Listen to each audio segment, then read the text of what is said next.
Wait, did you play LeBron James? Yeah, we played on the same team for 3 years together. Oh, yo, so you used to play for I Cleveland? played with the Celtics, Cleveland. So you in 2K? What's your name? Say what? Paano ang dating teammate na LeBron James ay naging homeless at palaboy-laboy na lang? Sa karera ni Delonte West, kumita ito ng mahigit $16 million sa NBA. Pero sa kabila nito, isa siya sa may pinaka-tragic na kwento sa mundo ng basketball. Lumaki si Delonte sa kahirapan at nagkaroon ng masaklap na kabataan. Sa murang edad pa lang, hindi na maayos na nagagampanan ng kanyang mga magulang ang pagpapalaki sa kanya. At sa kanilang paaralan, lagi itong binubuli dahil sa kulay ng kanyang buhok at pinagtatawanan ng kapwa bata. Sa loob ng maraming taon, hirap na hirap siyang makahanap ng lugar kung saan siya nababagay. At ang tanging meron lang si Delonte noon ay ang basketball. Ang larong basketball ang nagbibigay sa kanya ng confidence, identity at self-worth. Sa kanyang kabataan, ito lang ang nag-iisang bagay na tunay na nagpapasaya sa kanya. Pero noong 12 years old si Delonte, nakaranas siya ng una niyang matinding injury at ilang buwan siyang hindi nakapaglaro ng basketball. Sa pagkakataong ito, hindi niya nagamit ang basketball para makatakas sa problema at dito nagsimula ang kanyang matinding depresyon. Napansin naman ng kanyang ina na nahihirapan siya kaya napagdesisyonan nitong mas mabuti raw kung pansamantala siyang tumira sa kanyang ama. Pero mas lalo pang lumala ang sitwasyon. Walang pakialam ang kanyang ama sa pinagdadaanan ni Delonte emotionally at ang bagong paaralang pinapasukan niya ay puno ng masasamang impluensya. Dito nagsimulang mag-eksperimento si Delonte sa prescription drugs at alak sa murang edad pa lang. At nang gumaling siya sa injury ay bumalik siya sa paglalaro ng basketball at doon siya muling nakaramdam ng saya. Sa high school, naging star player siya na nag-a-average ng mahigit sa 20 points per game at malinaw na may talento siyang kayang magdala sa kanya patungong NBA. Pagdating niya sa college, mas lalo pang umangat ang laro ni West. Sa kanyang junior year, binuo ni na West at Jameer Nelson na isa ring future NBA player ang tinuturing na isa sa mga pinakamahusay na backcourt sa college basketball. Nag-average si Delonte ng 19 points per game at pinangunahan nilang dalawa ang St. Joseph sa isang napakagandang 30-2 record. At dito, tuluyang napansin ang pangalan ni Delonte West. Sa 24th pick ng 2004 NBA draft, natupad ang childhood dream ni Delonte nang mapili siya ng Boston Celtics. Ngunit kung gaano kabilis ang pag-angat ng karir niya, ganon din kabilis ang pagbagsak. Sunod-sunod ang injuries ni West sa unang mga taon sa NBA. Hanggang sa matrade ito taong 2008 na nagpakilala kay Delonte West sa buong mundo.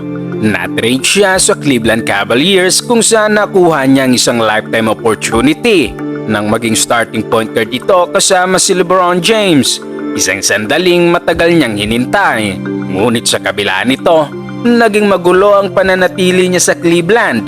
Nagsimula ang lahat ng makaaway niya ang kanyang mga teammates sa preseason practices. Dito na bahala ang Cavaliers management at hinikayat siyang magpahinga at kumonsulta sa mga doktor. At doon, na-diagnose si Delonte na may bipolar disorder.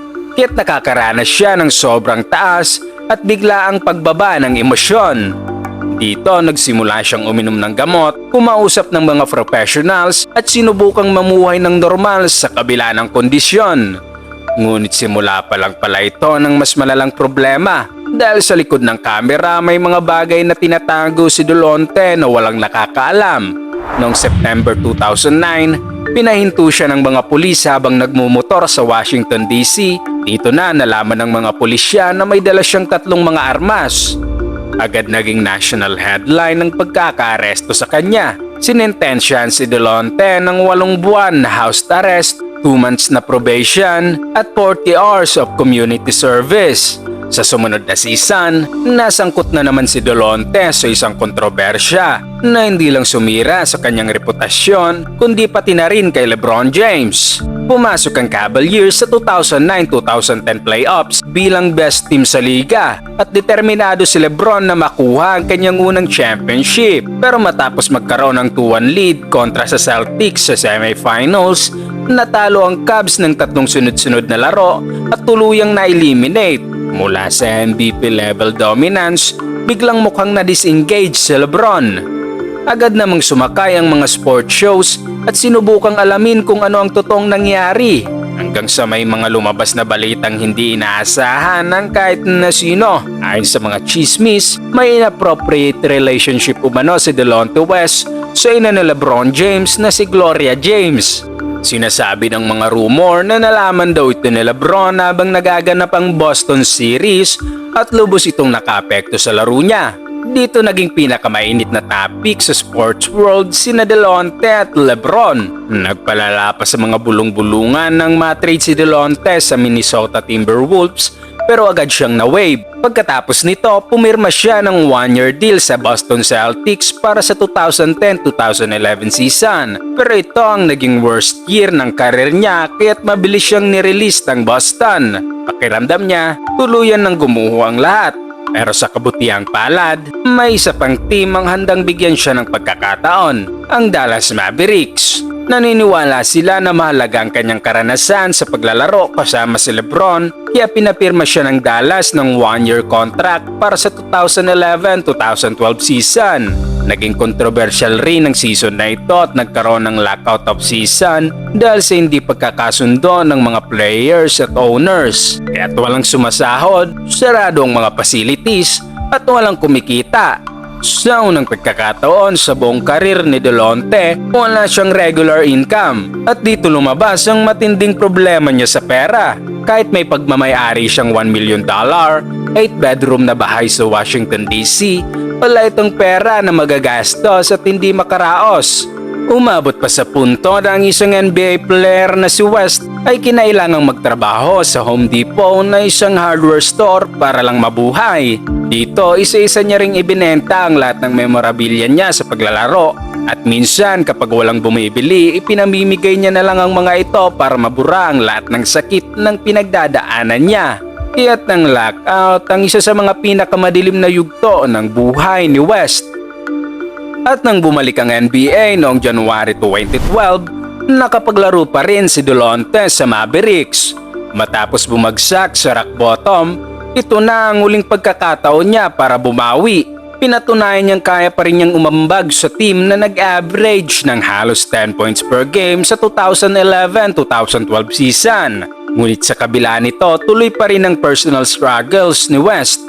Dahil sa mga criminal record niya, hindi siya makakuha ng bahay na matitirahan sa Dallas. Kaya't napipilitan itong matulog sa sasakyan at minsan pati sa locker room ng Mavericks. Pero nang malaman nito ni Mark Cuban ay tinulungan niya si Delonte. Mukhang ito na ang fresh start ni West pero hindi pa rin niya matakasan ang mga personal problems niya. Sa 2012-2013 preseason, pumirma ulit siya ng 1-year deal ngunit madalas siyang makipagtalo sa referees at teammates.